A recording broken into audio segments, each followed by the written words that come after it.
Radio Sucesos 101.7 FM presenta su noticiero Sucesos con Milton Pérez y Verónica Larrea. Un periodismo libre para una democracia plena. Los hechos y las opiniones de los sucesos que marcan nuestro tiempo.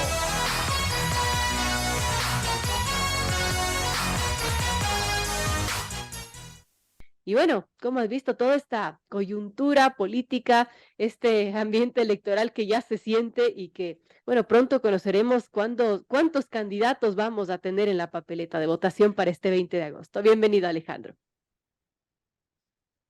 Hola Verónica, buenos días, un placer saludarte, un saludo para toda tu audiencia. Bueno, yo creería que es un escenario bien complejo en el que nos agarran estas elecciones, bien complicado. Primero, tenemos un sistema electoral fallido. Es evidente que nuestro sistema electoral no sirve, porque tenemos 80 partidos, de montones de movimientos políticos que pueden inscribir candidatos, y esto lo que hace es que haya una hiperfragmentación de las papeletas. Y lo que pasa con la hiperfragmentación no es que lindo que tenemos más democracia, sino que lo que hace es que hemos bajado la calidad de la representación increíblemente. Ahí tuvimos esa asamblea que era una verdadera vergüenza con 95% de rechazo. Entonces no es que se le ha hecho más democracia, lo que ha hecho es que entre un montón de gente por la ventana y algo peor, que tengamos partidos políticos de alquiler, o sea, que realmente se alquilen, se vendan puestos. O sea, el sistema electoral nuestro, lo primero que tendríamos que preguntar es cuándo vamos a resolver,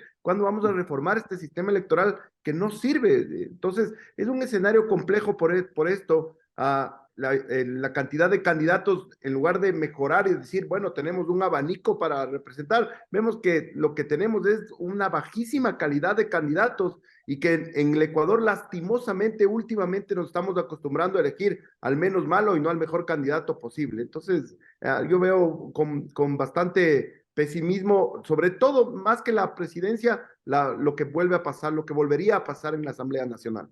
Así es como dice Alejandro, volvemos a repetir escenarios anteriores, ¿no? Que tenemos sábana de candidatos y bueno, uno podría pensar que chévere, hay más democracia, pero en realidad lo que se ha visto es una dispersión de los votos, un no saber qué hacer de parte de la ciudadanía y también a las personas que se eligen con muy bajo porcentaje de aceptación, de aprobación y luego pasa lo que pasa y volvemos a repetir en un círculo vicioso, Alejandro.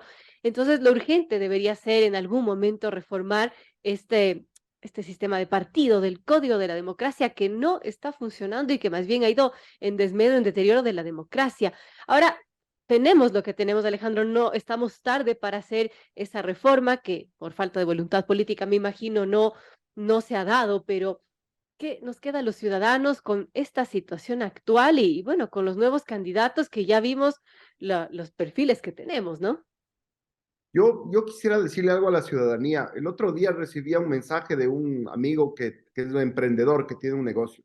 Y me decía él, hablando medio de política, me decía, a mí no me importa la política porque yo tengo un emprendimiento y no me interesa quién llegue a la presidencia o una. Entonces le decía, claro, no te importa la política hasta que no llega un tipo que te llena de impuestos, te hace quebrar el negocio y después estás llorando de por qué no te involucraste en política. Entonces yo lo que creería es que deberíamos tener ciudadanos involucrados, ciudadanos interesados, ciudadanos activos, ciudadanos cuestionadores, con pensamiento crítico, de criticar y de ver con un ojo crítico realmente cuáles son nuestros candidatos, cuáles son sus propuestas, cuál ha sido su pasado, qué grupo le rodea. Todas estas cosas son importantes que los ciudadanos se activen, se involucren. Ahora es tan fácil acceder a la información, por todas partes te va a llegar información. Entonces, discernir un poco y no votar en manada. Lo peor, lo que más anula el pensamiento crítico en una sociedad es el voto de manada, el voto colectivista. Tratemos de ver cuáles son los pros y los contras de cada una de las candidaturas, involucrémonos en ver, y una cosa muy importante lo que hacen ustedes los medios de comunicación, ¿no? Dar a conocer, armar debates, armar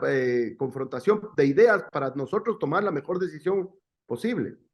Bueno, es importante y además, sobre todo en estas elecciones que se vienen del 20 de agosto, que son tan atípicas, tan especiales, que solamente tendremos 7 días de campaña, 7 días en los que los ciudadanos, bueno, van a tener propaganda política, seguramente será tan superficial que no va a poder ahondarse en las propuestas ni conocer mucho menos el qué van a hacer en este año y medio con el país. Así que es nuestra responsabilidad ciudadana elegir a los mejores perfiles, Pero Alejandro, también hay un tema y nos comenta un amigo oyente y es que dice el Código de Democracia ha permitido la proliferación de organizaciones delincuenciales que montan empresas electoreras.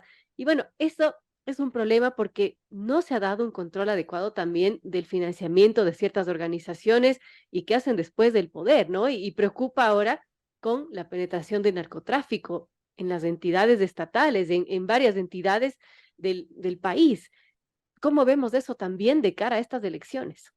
Bueno, extremadamente complejo, Verónica. Y yo diría que lo primero que tendríamos que ver es la Constitución, porque el famoso artículo 115 de la Constitución es el que es el nacimiento de todo. El 115 de la Constitución es el que dice que el Estado y nadie más que el Estado financiará las campañas electorales a través de las franjas electorales, y en el Código de la Democracia ya está el tema del fondo partidario. El Consejo Nacional Electoral es un órgano que prácticamente no sirve. Mira lo que pasó, tres cosas te voy a decir de lo que pasó en la campaña de febrero, no nos estamos yendo muy lejos.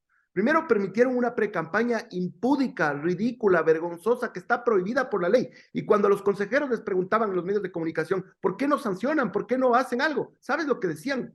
Decían, es que nosotros no sabemos si el candidato fue él el que puso la valla en el puente de la Unidad Nacional. Oye, nos están viendo la cara de idiotas. Realmente esas vallas fueron plata a venir una persona pobre del Guasmo Sur a poner la valla en el... Entonces, eso primero. Después, permitieron que los del Consejo de Participación Ciudadana y Control Social hagan campaña y sean de una afiliación política y nadie dice nada. Y es más grave aún, porque bueno, tú dices del CNE, es un órgano vergonzoso, es un órgano opaco. Bueno, acudo al contencioso electoral, que ese sí me va a controlar al CNE. Bueno, el contencioso electoral es peor. Entonces los ciudadanos estamos en la absoluta indefensión, o sea, no tenemos a dónde acudir para reclamar. Y cuando encontraron un centro de datos paralelos, por favor, uno de los consejeros entró al centro de datos paralelos, ¿y qué pasó? Absolutamente nada. Entonces estamos en la más absoluta indefensión electoral, no solo la justicia está mal, sino la justicia electoral, y eso es gravísimo. ¿Por qué? Porque todo el mundo sospecha de las elecciones y la gente ya no cree mucho en la democracia, dice, ¿para qué voy a ir a votar? ¿Para qué me voy a involucrar si los resultados ya están dados?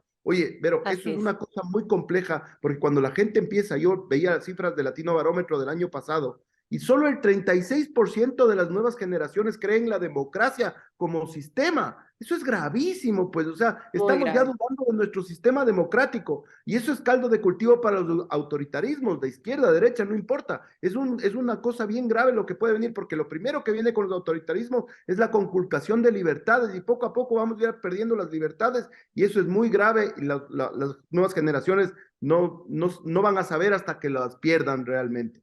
Hasta que lo vive así es, lamentablemente eso es caldo de cultivo para caudillos, para, bueno, autócratas, etcétera, y eso quizás no queremos repetir en América Latina, en el Ecuador. Ahora, Alejandro, viéndonos ya a esta coyuntura política específica, vemos que hay mucha dispersión de candidatos, algunos intentos de alianza, todavía no sabemos cómo van a quedar, pero ¿cómo quedan las organizaciones políticas en esta coyuntura? Porque parece que también les cogió en curva esta situación, ¿no? Y no están buscando ahí como locos a ver quiénes les representan, a quién alquilar para su partido, o al revés, los candidatos que necesitan de partidos, de movimientos para candidatizarse. ¿Cómo vemos y qué expectativas tienes de estas elecciones que se vienen?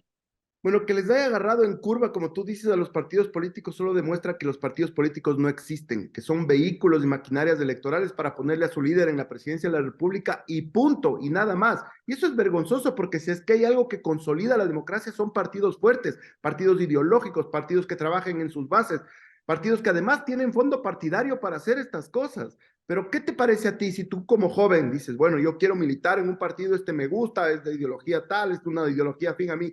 Militas en el partido, te esfuerzas, vas a las reuniones, demuestras capacidad, y a la final les cogen a uno que es más popular que tú porque sale en la tele, o porque es una persona que puede ser un outsider, o porque puede ser alguien más simpático que tú. Entonces, todas estas cosas alejan a la gente de los partidos políticos, porque saben que perfectamente si es que vas a la tele o si es que juegas un partido de fútbol, puedes tener mayor, entre comillas, capacidad para ser candidato y representar una organización política. Mientras no tengamos partidos políticos fuertes, ideológicos, que además gasten nuestro dinero, el dinero de los contribuyentes, en promocionar candidatos, en capacitar candidatos, tenemos llegarán asambleístas como los anteriores que no podían leer, pero es una cosa ya, eso ya fue escalofriante. Y ellos hacen nuestras leyes, ojo.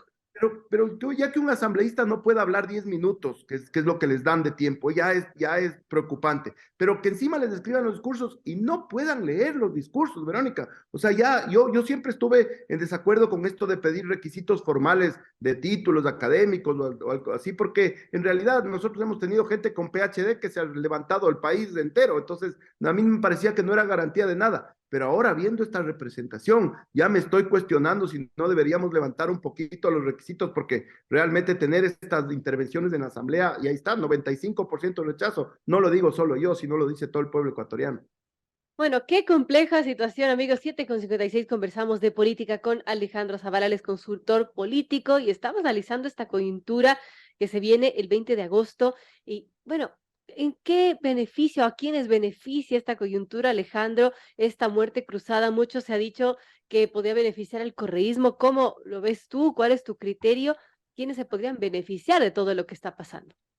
Tres premisas básicas para decirte a quién beneficia. Primero, beneficia a los candidatos que están ultra posicionados. Mientras mayor posicionamiento y conocimiento tengas, más fácil que la gente te reconozca y te pueda votar. Entonces, las personas que no son muy conocidas tienen menos posibilidades, evidentemente. Segundo, ¿a quién beneficia? Evidentemente a los partidos que tengan estructura.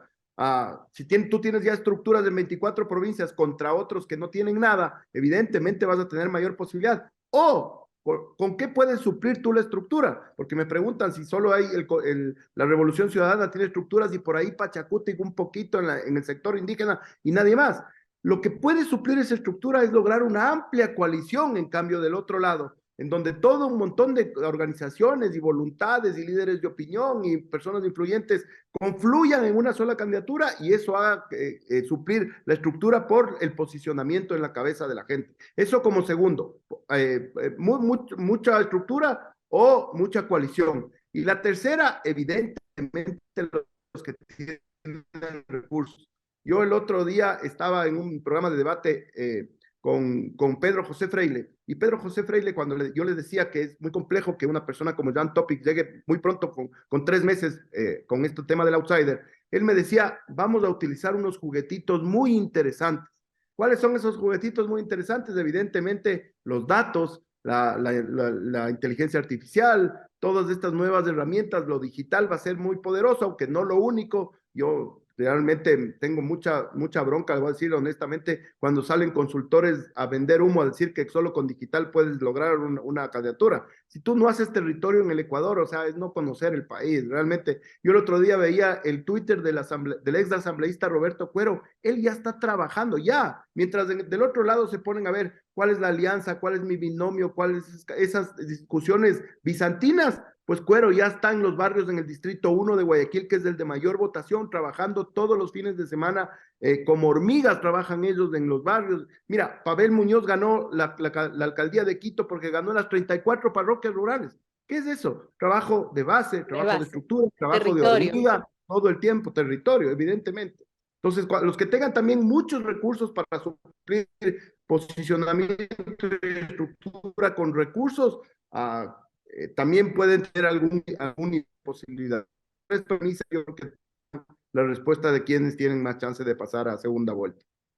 Bueno, eso de así. Ahora, ¿cómo vemos, Alejandro, el aparecimiento de outsiders, de candidatos que no han estado en la política? Hablemos de esta opción que presenta el Partido Social Cristiano, de Jan Topic, que realmente se conoció su nombre porque podía haber sido secretario de Seguridad del gobierno de Guillermo Lasso. No se dio a esta opción, pero después apareció como precandidato. ¿Cómo vemos a esta figura de este outsider que además nos recuerda mucho bueno, una imitación de Nayib Bukele del Salvador? No sé cómo lo ves tú.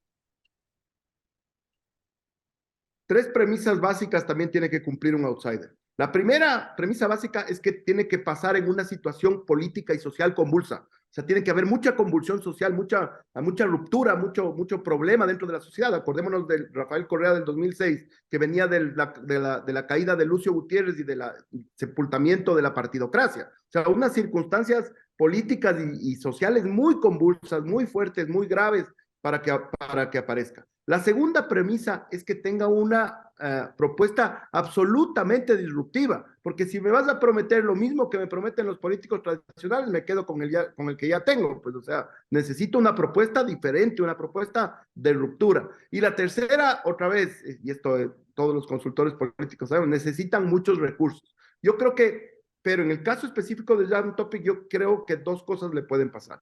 Si es que él apela demasiado al Bukele, o sea, demasiado a jugar al Bukele ecuatoriano, puedes llegar a cruzar el límite y en lugar de causar seguridad, te cause pánico. Y digas, este tipo viene a matarse a todo el mundo y tampoco me gusta, o sea, porque en una guerra tal vez todos y va a haber muchas bajas en una guerra, siempre hay bajas de lado y lado, entonces puede correr eso. Y del otro lado, es que modera y baja su discurso, tal vez no le avance tiempo, pues 3 meses para 24 provincias, para los lugares más recónditos del país, porque bueno, puedes tener la parte digital, lo que quieras, pero los barrios marginales son por cientos y en las 24 provincias del país, entonces no sé si le dé el tiempo. Esas son mis dos inquietudes con respecto a Topic. Sí, bueno, hay que ver, ¿no? Cómo va avanzando. Igualmente, los lugares más recónditos quizás no te definen una candidatura necesariamente, pero bueno, es compleja esta coyuntura. Así que, bueno, Alejandro, ya para terminar esta entrevista, ¿alguna conclusión de esto que hemos conversado? ¿Qué tendría que hacer, por ejemplo, este nuevo gobernante que solamente tendrá año y medio, quizás hasta menos? Porque, bueno, son muchos los problemas que tiene el país, pero muy poco el tiempo. Va a ser un gobierno de transición, será como una ventana, una puerta para quizás pensar ya en las elecciones de 2025 en periodo completo. ¿Cómo vemos esto también? Lo primero que diría yo es algo muy importante, sobre todo para los partidos del centro a la derecha. Cuando los partidos del centro a la derecha quieren polarizar una elección entre los unos y los otros, siempre gana la izquierda. Porque la izquierda ha multiplicado a los pobres por millones y siempre ellos se han abanderado de los pobres. Entonces, elección polarizada gana siempre la izquierda. Entonces, no deberían polarizar, deberían aglutinar, deberían coalicionar, deberían juntarse, deberían unirse, deberían expresar su voluntad de estar juntos y no polarizar la elección. Respecto ya del mandatario, evidentemente es un gobierno de transición, no van, el 90% de las cosas que van a ofrecer en campaña seguramente no tendrán ni el tiempo ni los recursos para cumplirlo, así que lo que tenemos de estar atentos los ciudadanos es realmente las 2 o 3 mega propuestas que son, todo el mundo lo sabe, seguridad, salud y generación de empleo, y a esas 3 pequeñas cosas ver si es que pueden realmente resolver en lo inmediato, si es que llegan con equipos capacitados, eso es muy importante, si es que llegan con gente que tiene experiencia en el sector público, que no va a tener una curva de aprendizaje el momento que llegue y esperar un año y medio, ahora ya no hay cómo esperar, necesitamos de equipos capacitados, de equipos probados, de equipos que conozcan la contratación pública, el sector público, cómo se mueve y que nos demuestren que cuando lleguen van a poder ejecutar efectivamente esas 2 o 3 propuestas que van a ser lo macro en esta elección. Bueno, importante tomar en cuenta, así que a informarse todos los ciudadanos sobre estas elecciones que son atípicas, que serán cortas y que tenemos una responsabilidad muy grande. Gracias, Alejandro Zavala, consultor político, por estar con nosotros aquí en Radio Sucesos.